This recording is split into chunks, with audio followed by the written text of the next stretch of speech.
at a time almost 2 centuries before his own time. The play was written during the 4th decade of Queen Elizabeth's long reign in the late 1590s. But in the play, Shakespeare was writing about events that took place about 170 years earlier than that, in 1420 or so. In the first scene, you'll see King Henry IV. He hasn't been king that long. In fact, some say that he became king unfairly by grabbing power from others. That wasn't actually so unusual in those days, or perhaps in any day. But at the start of our play, King Henry is ready to be a good king and serve his people as he expects them to serve him in turn. He's thinking now that he'd like to mount a crusade to Jerusalem in the ongoing pursuit of dominating the world with Christianity. But this ambitious plan is about to be interrupted by events much closer to home. Fights are continuing on the borders with Wales and with Scotland.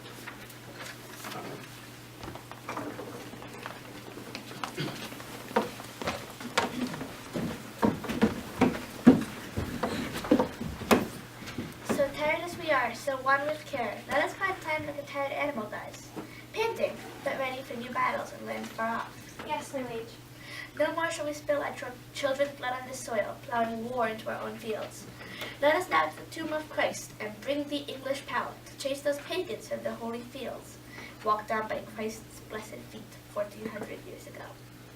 Gentle cousin Westmoreland, what did the council say yesterday in forwarding this expedition? There is heavy news from Wales. The noble Mortimer, who was leading a battle against the wild Welshman Glendower, is captured and 1,000 of his people butchered. It seems then that tidings of this boil break off our business for the Holy Land. More uneven and unwelcome news come from the north, from rebellious Scotland, my gracious lord. The noble gallant Hotspur and the brave Archibald met at Holmedon and spent a sad and bloody hour. But we also have more even and welcome news. The Earl of Douglas is defeated. Walter saw 10,000 bold Scots piled up in their own blood, 220 knights dead.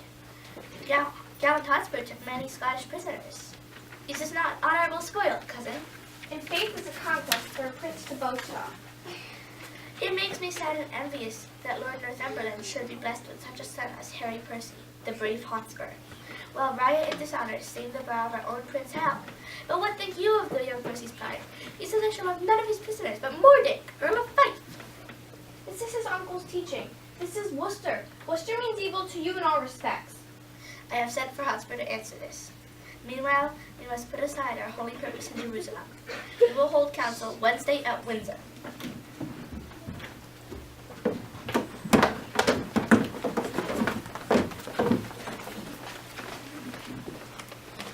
The king is proud of the great young warrior Harry Percy, known as Hotspur, but he's jealous.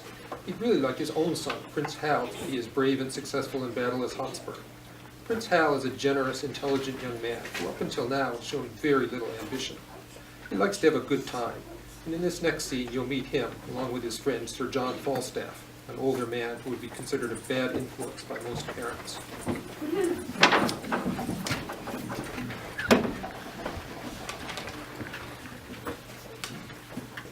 Now, Hal, how days it, lad? Thou art so fat-headed with drinking and too much supper and sleeping upon benches after noon. Why the devil do you need to know what time it is? Indeed, Hal. You were the King Perseus of the moon and seven stars, not by Phoebus, god of the sun. Let us be gentlemen of the shade, moons of the moon.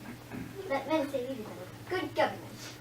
Thou sayest well. Where shall we steal a purse tomorrow, Jack? Points! Yes, true, villain. Good morrow, Ned. Good morrow, sweet Hal. What says Sir John Sack and Sugar? My lad, tomorrow at 4 o'clock at Gad's Hill there are pilgrims going to Canterbury with rich offerings, and traders riding to London with fat horses. We will have them as sure as sleep. I have ordered supper tomorrow at Eastcheap. We'll meet there. If you come, I'll stuff your purses full of crowns. If you do not, stay at home and be hanged. Hal, what's that? Who? I rob? I a thief? Not I. Why, there is no honesty, manhood, nor good fellowship in thee, nor royal blood if you dare not fight for 10 shillings. Nay, come what will, I'll stay at home. Sir John, leave the prince and I alone. I will give him such reasonings for this adventure that he shall go. Well, God give thee the spirit of persuasion, and the heirs to profit by it. Farewell. You shall find me in Eastcheap. Now, my good sweet honey lord, bide with me tomorrow. I have a trick to play that I cannot manage alone. Poins has some pretty good mischief in mind. Prince Hal is doubtful, but he allows himself to be persuaded. Poins tells Hal that they will set up a time and place to meet Falstaff and the others, but then they won't show up.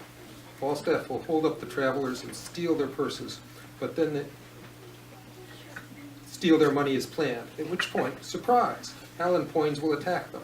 Hal points out that, of course, Falstaff and his friends will recognize their horses and their clothes and every other detail of their appearance. Poins says no, they'll leave their horses tied up in the woods and they'll change their appearance. The best part of this trip is the lies our fat friend will tell us when he meets us for supper. I'll be fought off 13 minutes at least. Well, I'll go with you. Get everything ready and meet me tomorrow night in Eastcheap. Farewell. Farewell, my lord.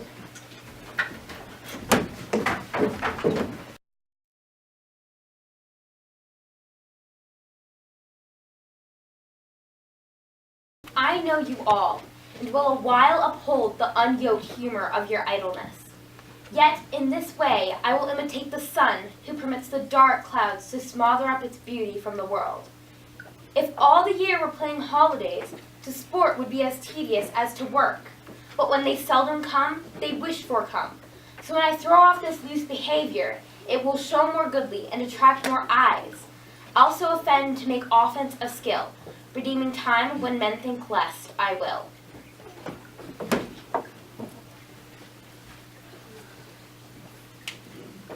We now return to the king and his men. Against his will, the king finds himself in the middle of a rivalry between his family and the Percy family. The Percys helped him to get to the throne by overthrowing the last king, and now they appear to be turning against him. In this next scene, you'll see the Lord Northumberland, or Percy, and his son, the gallant warrior Hotspur.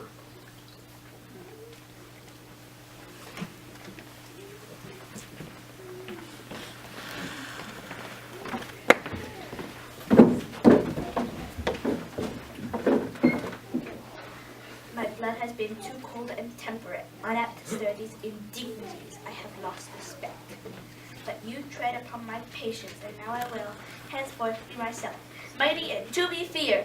The house of Percy, my lord, does not deserve punishment from your greatness, which we have helped to build. Worcester, get thee gone, for I do see danger and disobedience in your eye. When we need you, we will send for you. Now, Northumberland, you are about to speak. Yea, my good lord, my son, Harry, does not refuse your highness those prisoners he took in your name at Pulverton. Either envy or mistake has made it seem so, but not my son. My liege, I did deny no prisoners. But when the fight was done, when I was dry with rage and extreme toil, breathless and leaning upon my sword, came there a certain lord, neat and trimly dressed, fresh as a bridegroom, perfumed like a milliner taking in snuff. He smiled and talked, and as the soldiers bore dead bodies by, he called them unmannerly fools and demanded my prisoners. Pestered with such a popinjay, out of my grief and impatience, I said I know not what.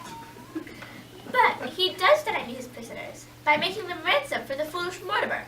Should our coffers be emptied to bring home revolted Mortimer? Revolted, Mortimer, but he never did betray you, my sovereign liege. He fought Glendower alone for the best part of an hour, and has the wounds to show for it. You lie, Percy, you lie! He never did encounter with Glendower. My lord Northumberland, we ask that you depart with your son. Send us your prisoners, or you will hear it.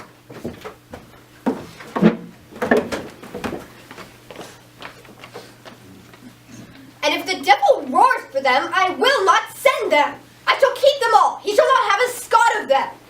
Hear you, cousin, a word. All I care for now is how to gall and pinch this king and his son, the Prince of Wales. If I thought his father loved him, I would have poisoned him with a pot of ale. What a wasp-stung and impatient fool you are! You tie your ear to no tongue but your own.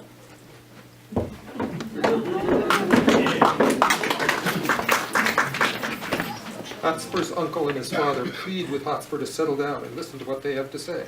Finally, he agrees. They explain that the reason the king is so upset about Mortimer is that the previous king, Richard II, had wanted Mortimer to be the next king. Worcester and Northumberland helped Henry become king, they find that they're now accused of murdering Richard II. For all their loyalty to Henry, he hasn't been loyal to them. They unfold a plot to depose King Henry, to remove him from the throne.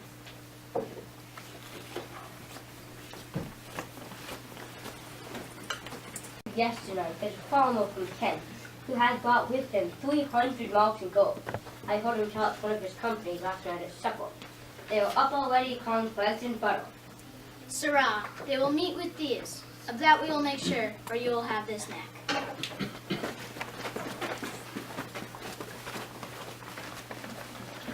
In the 16th century, all sorts of people made religious pilgrimages to the cathedral at Canterbury, and most people carried whatever money they had with them. Thieves knew this. In the next scene, Falstaff and his drinking mate prepare to rob the travelers.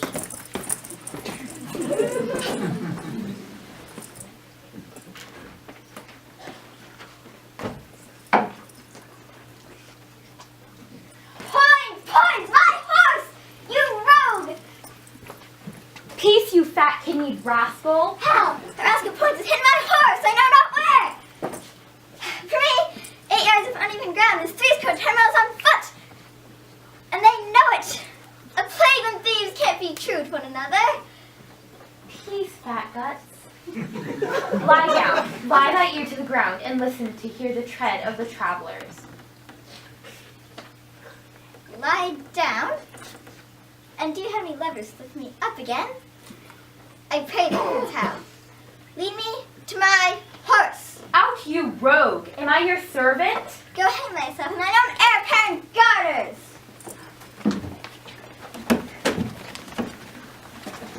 Stand. So I do, against my will. There's men with the money of the kings, coming down the hill, going to the king's exchequer. How many be there, then? Some 8 or 10. Zounds, they not rob us? What? A coward? Sir John Paunch? Where is Davies? Yeah. On 5. Stand with us. Come, neighbor. The boy shall lead our horses down the hill. We'll walk along and ease our legs. Bless us! Oh, we are done! Between us forever! The thieves have found the true men. Now you and I rob the thieves and go merrily to London. I hear them coming. Your money! Villains! Poor Falstaff! Were it not for laughing, I should pity him.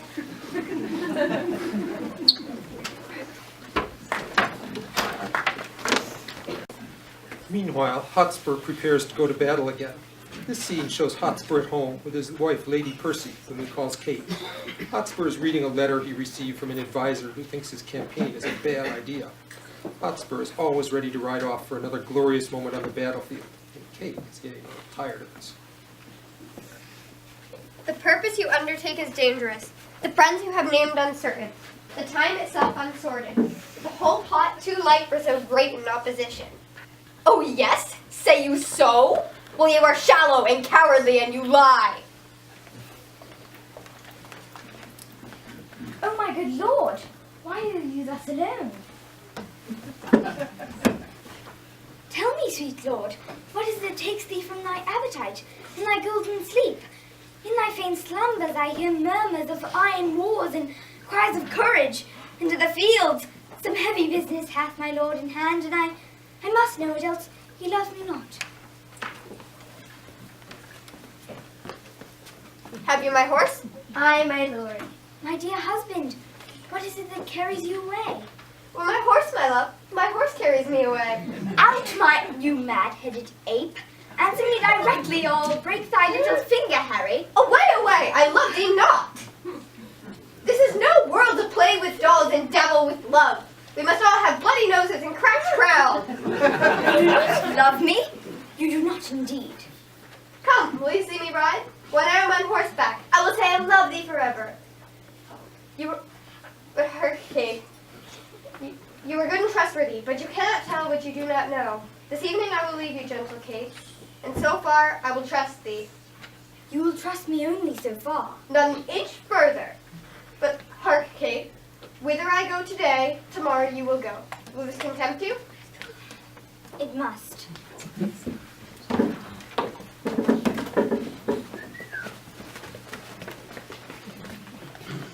Now we get back to Prince Hal Point, waiting in the London Tavern for Falstaff and his buddy to show up.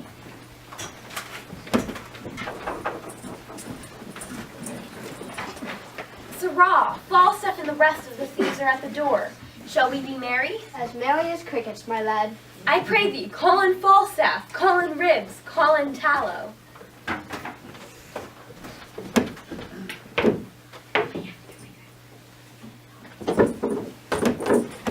The plague of all cowards, I say! 8 men! Give me cut the sack, boy! Is there no birch anymore?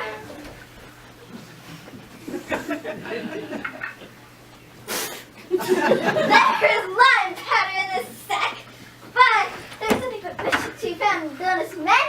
A plague of all cowards, I say still! How now, Woolsack? What mutter you? Are you not a coward? And poins there?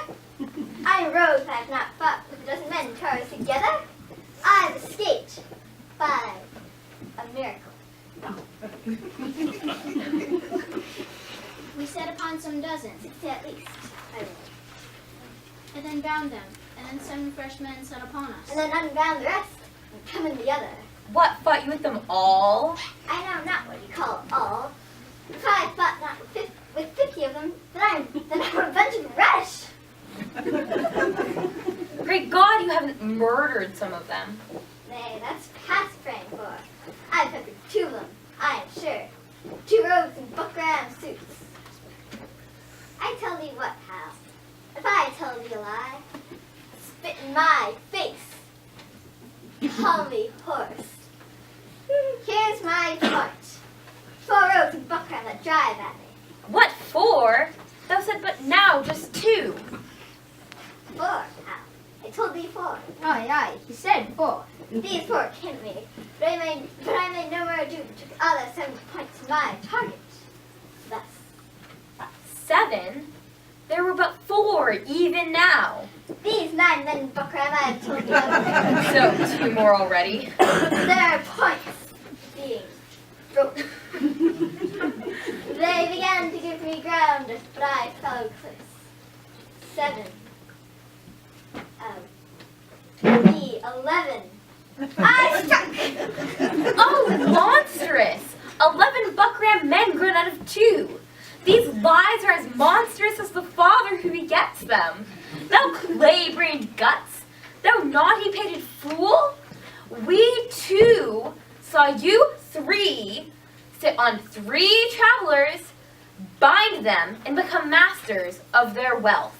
Then we 2 saw you 3 and outfaced you for your prize. What a coward to hack thy sword in 2 and say it was in fight. By my lord, I knew ye. I could not turn upon the true prince. Now could I? Ah, well, I was a coward but on instinct. If I will not touch the true prince, I for Van's lion, and thou for a true prince. Come, shall we be married? Gallants, lads, boys, hearts of gold!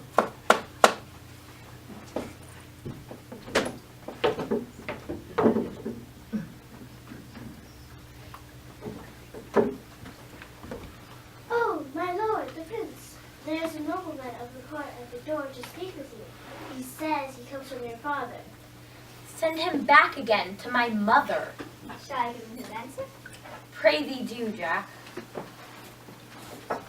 A man has come from the king's court to tell the prince there's villainous news from home and that he must return immediately. He reports that Hotspur's betrayed his loyalty to the king and is allying himself with Scotland. Prince Hal doesn't seem to quite grasp the seriousness of this news, but Falstaff tells him he'd better practice talking to his father, so they put on a humorous skit for each other. Their father's beard turned white with the news. There are thousands of Scottish soldiers, and when by Lanau's chiefest came from Mackerel. As heir apparent, could the world pick out 3 such enemies as that fiend Douglas the Scot, that spirit Percy the Hotspur, and Glendower the Devil? Are you not horribly afraid? Does not thy blood thrill at it? Not a whit. In faith, I lack some of your instinct. Then you will be hardly chided tomorrow to come before your father. Come, practice your answer. Do stand for my father and examine me upon the particulars of my life. Shall I? Well, this chair shall be my state, this dagger my scepter, and this cushion my crown. Well, here is my leg. And here is my speech. Oh, this is excellent sport. Look how he holds his countenance as the father. Harry, I'm robbed where thou spendest thy time and how thou art accompanied. Youth, the more it is wasted, the sooner it wears out. Shall the son of England prove a thief and take purses? A question to be asked.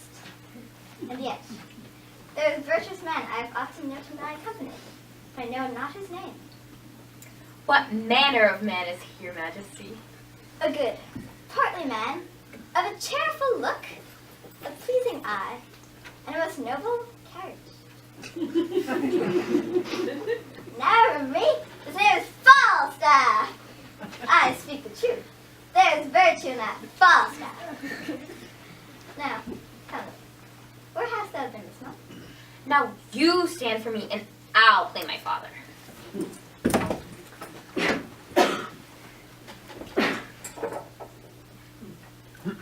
Now, Harry, the complaints I hear of you are grievous. There is a devil that haunts you in the likeness of an old fat man. Why do you converse with this trunk of humors, this bolting hutch of beastliness? What is he good for? Who means her grace? That villainous, abominable misleader of youth. Falstaff, that old white-bearded Satan. My lord, I know the man, but to say no more harm him than in myself, or to say more than I know. Yes, he is old, more is it pity. If sack and sugar are a fault, God help the wicked. If to be fat is to be hated, and Pharaoh's lean kin are to be loved. No, my good lord, banish all the rest, but for sweet Jack Falstaff, kind Jack Falstaff, true Jack Falstaff, valiant Jack Falstaff. Banish not him, thy Harry's company. Banish punk Jack. Banish all the world. I will.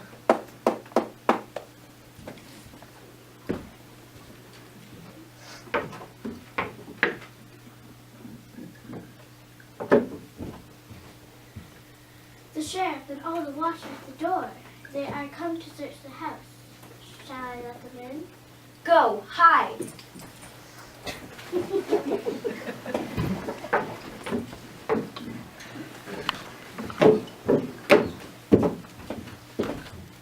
First, pardon me, my lord. A complaint has followed certain men to this house.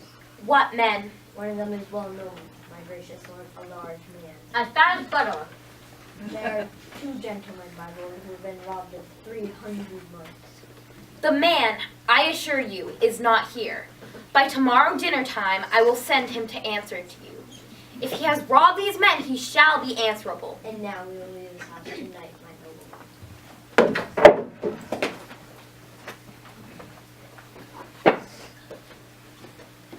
Go, search his pockets. What do you find?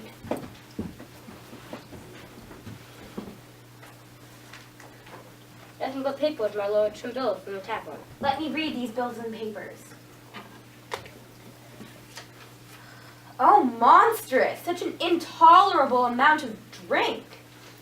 Whatever else there is, we'll read later. Let him sleep there till day.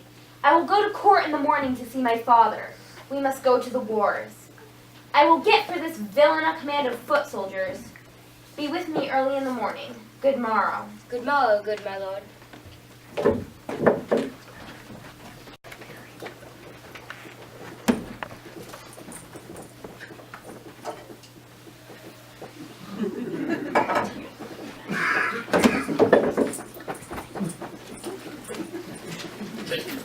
In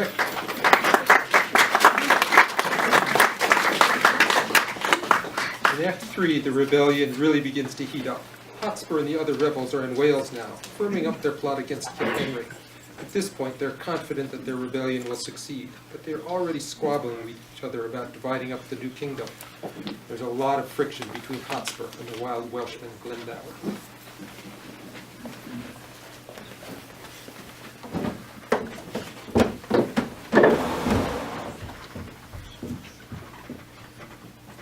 So, shall we be gone? The moon shines fair, and you may away by night.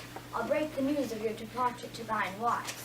I'm afraid my daughter will run mad, so much as she dotes on one man.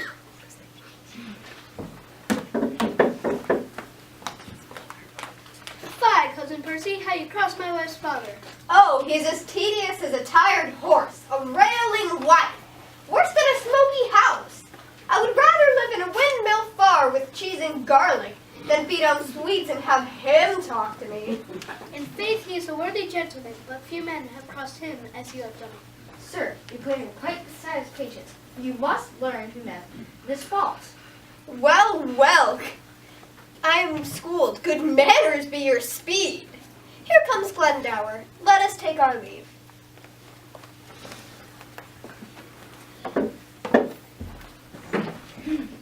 My daughter weeps. She will not part with you. She wishes she were a soldier too and go to the wars. Come, come, Lord Mortimer. You are as slow as Lord Hot Percy is on fire to go, and then to horse immediately. With all my heart.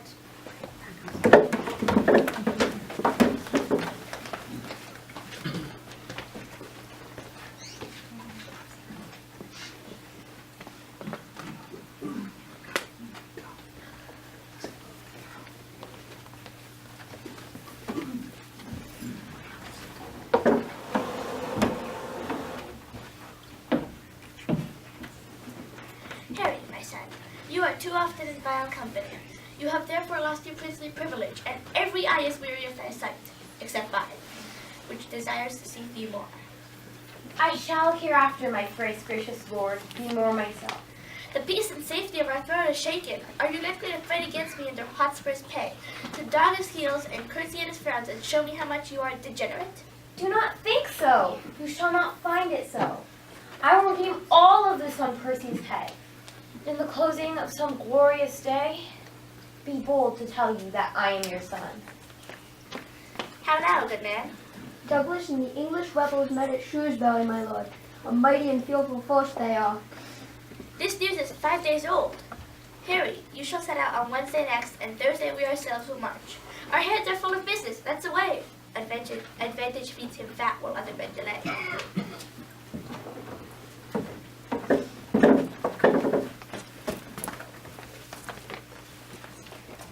Prince Hal readies himself to go to war to defend his father's honor and ward off those who would overthrow his rule.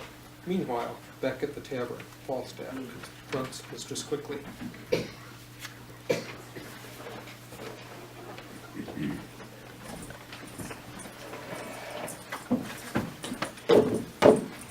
Have you inquired and picked my pocket? Why, Sir John? What do you think? Do you think I keep thieves in my house? You owe me money besides for your diet and drinkings between meals. How? The other night I felt a secret in my pocket picked. Lost 3 or 4 buns of 40 pounds apiece, concealing my grandfather's. Why, you impudent rascal! There was nothing in your pockets but tavern bills and a poor pennyworth of sugar candy. Are you not ashamed to charge an honest woman with picking thy pocket? Hostess, I forgive you. Go make ready breakfast, woman. I mean, love thy husband. Look to thy servants. Cherish thy guests. Now, Hal, news at court for the robbery. How's that answer? Oh, my sweet beef. I must still be a good angel to thee. The money is paid back, and I have procured you a charge of foot soldiers. I wish it were on horse. Well, got to thank for these rebels.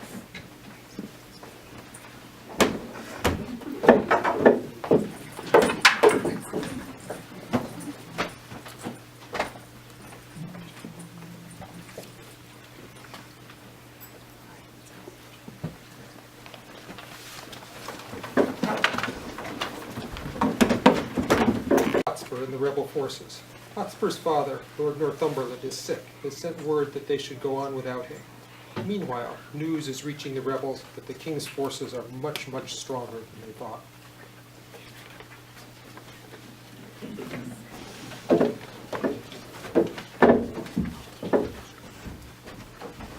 Douglas, my noble Scot, a braver place in my heart holds no man but yourself. Thou art the king of honor. Sir, the Earl of Westmoreland, 7,000 strong, is marching his way, and with him Prince John. The king himself is set forth with strong and mighty preparation. He shall be welcome. And where is his son, the nibble-footed madcap, Prince of Wales? All furnished on arms, all plumed like ostriches, all glittering in golden coats, and as full of spirit as the month of May, and as gorgeous as the sun in midsummer. No more, no more. Harry to Harry shall meet, horse to horse, and never part till one drops down a corpse.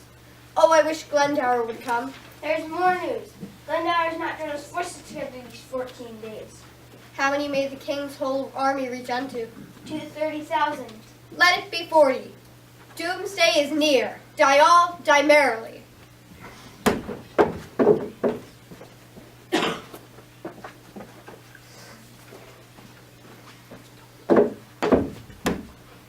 We'll fight him tonight. It may not be. Tonight, say I. Welcome. You come from the king? The king asked that you may reprieve some wishes to grant your absolute pardon for yourself and those who deserve. The king is kind. We well know the king knows when to promise and when to pay, but he has broken oath on oath and committed wrong on wrong. We are driven to pry into his right or his title, of which we think he should not keep. Shall I return this answer to the king? Not so, sir. We'll withdraw a while. Go to the king. Receive for us some guarantee of our safe return. In the morning early shall my uncle bring him our purposes. Farewell. I would, you would, such a citizen of. And may be so we shall. Pretty much even.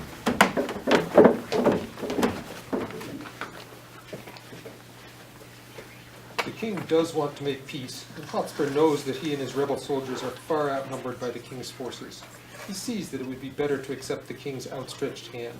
He plans to send his uncle Worcester to talk with the king in the morning.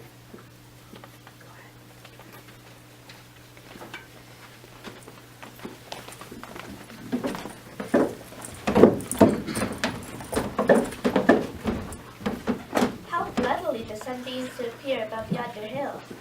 The day looks pale. It foretells a tempest storm and a blustering day. How now, my lord of Worcester? 'Tis not well that you and I should meet. You have betrayed our trust. What say you? Will you unknit this knot of hated war? I do protest, my lord. I have not sought the day of this dislike. You've not sought it. How comes it then? The Ben lay in his way, and he found it. Peace, Shrek, peace! I must remember you, my lord. We were your first and dearest of friends, but in short space, fortune rained down on your head, and such a flood of greatness fell on you. You forgot your oath to us. You used us as the undented gold the cuckoo's bird uses a sparrow. These things you have proclaimed at markets and used it and read in churches. You used thin colors to paint the cost of your rebellion. In both your armies there are many who shall pay dearly for this encounter. Tell your nephew I praise his valor, and to save blood on either side, we'll try fortune with him in a single fight. We love our people well, even those who are misled, and every man shall be my friend again. But if he will not yield, rebuke and dreaded conflict wait upon us. Be gone, good lord of Worcester. We offer fair, take it advisedly.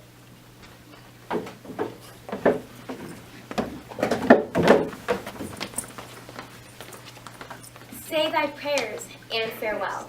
I would toward bedtime, Hal. No, well. Why, thou owest God a death.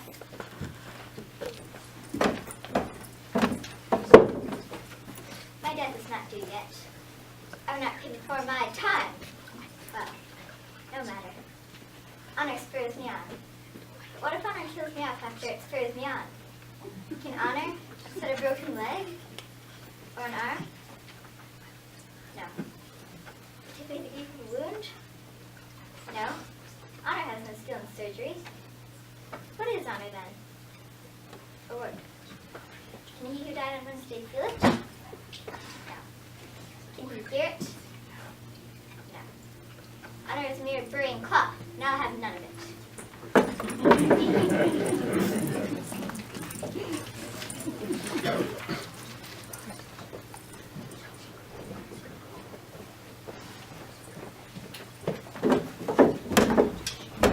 Oh no, my nephew must not know, Sir Richard, the liberal and kind offer of the king. For best he did. It is not possible the king should keep his word in loving us.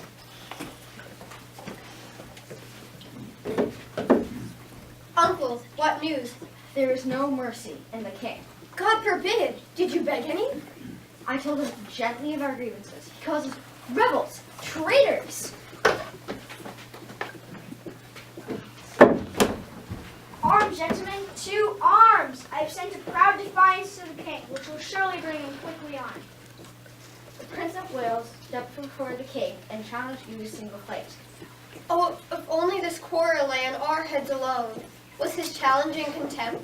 No, by my soul, he urged the challenge modestly and trimmed up your praises with a princely tongue. My lord, prepare, the king comes on the page. Gentlemen, the time of life is short. Now hope, set on. Sound all the lofty instruments of war, and by that music let us all now embrace. For some of us never shall a second time.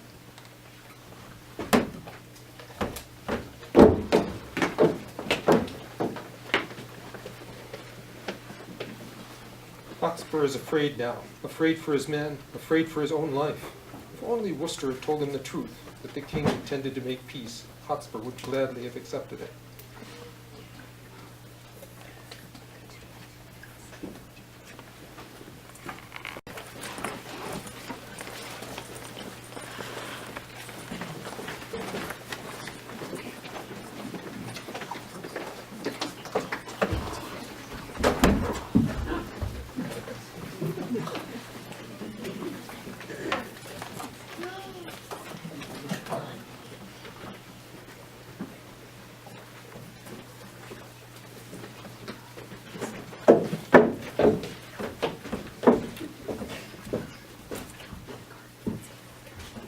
All is done, all is won. Here breathless lies the king.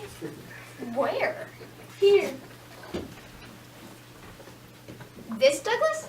No. I know this face full well. A gallant knight he was, but not the king. He is dressed to look like the king himself. Fool goes with thy soul. Why didst thou tell me thou wert the king? The king has many marching in his coats. Now by my sword I will kill all his coats. I will murder his wardrobe piece by piece until I meet thee, king.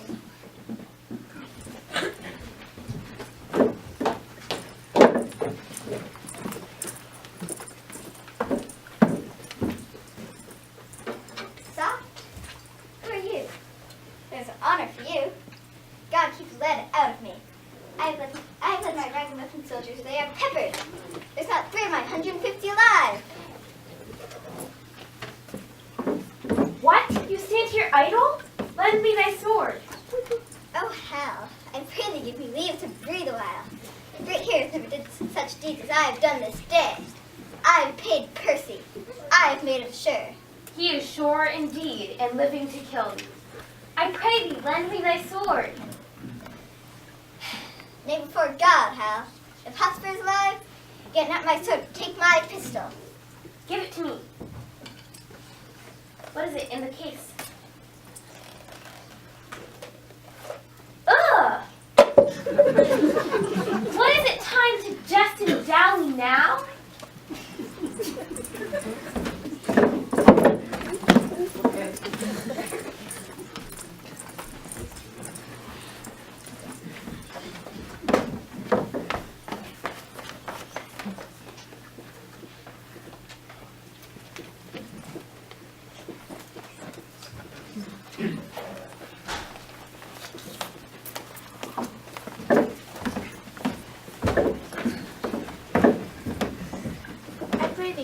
Withdraw thyself. Thou bleedest too much. Lord John, go with your brother.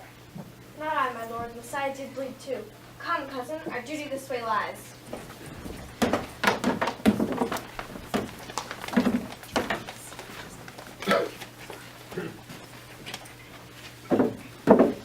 Another king? They roll like Hydra's heads. I am the Douglas, fatal to all those that wear those colors on him.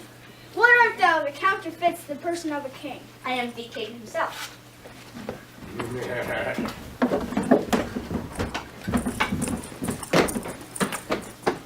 Look cheerly, my lord. How fares your grace? They read it out.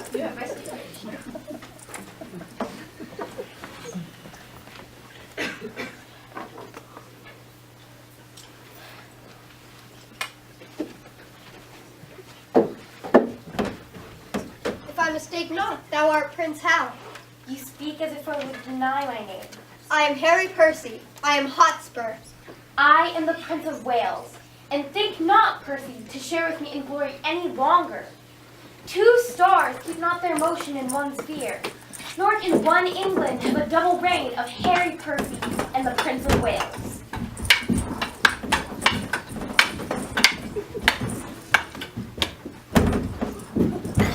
Oh, Harry, thou hast robbed me of my youth. Thou art dust and food for. For worms, brave Percy, food for worms. Fare thee well, brave heart. What old acquaintance? Could not all this flesh keep in a little life? I should have a heavy miss of thee were I much in love with vanity. Embowelled I will see thee by and by, till then in blood by noble Percy lie.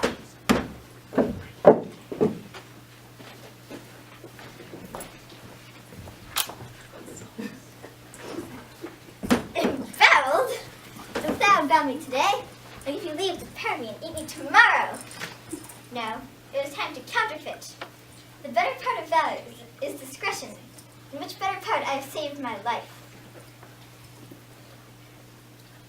I'm afraid it might prove a better counterfeit. Therefore, I'll make him sure, yea? And I'll swear I killed him myself.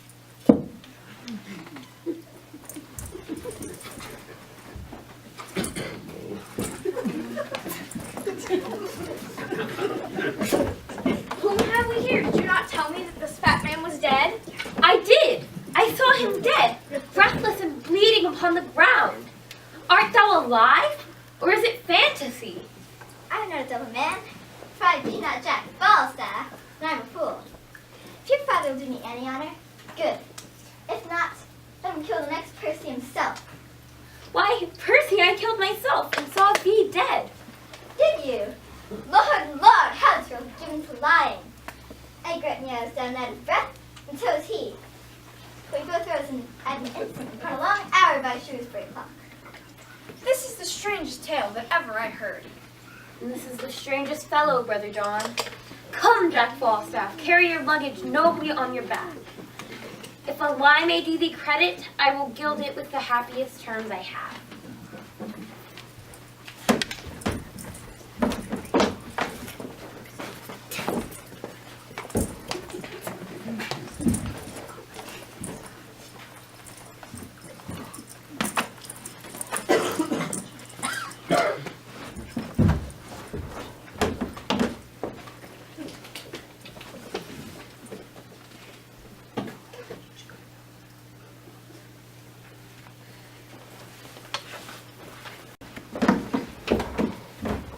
Thus ever did rebellion find rebuke. You, ill-spirited Worcester, did we not send grace, pardon, and terms of love to all of you? What I have done, my safety urged me to. Bear Worcester to the death. How goes the field? The noble Scot, Lord Douglas, has fled when he saw the fortune of the day turned from him, and the noble Hotspur is slain. The pursuers took him, and at my tent the noble Douglas is. Then this remains that we divide our power. Rebellion in this land shall lose its sway, meeting the check of another day. And once business so fair is done, let us not leave till all our own be won.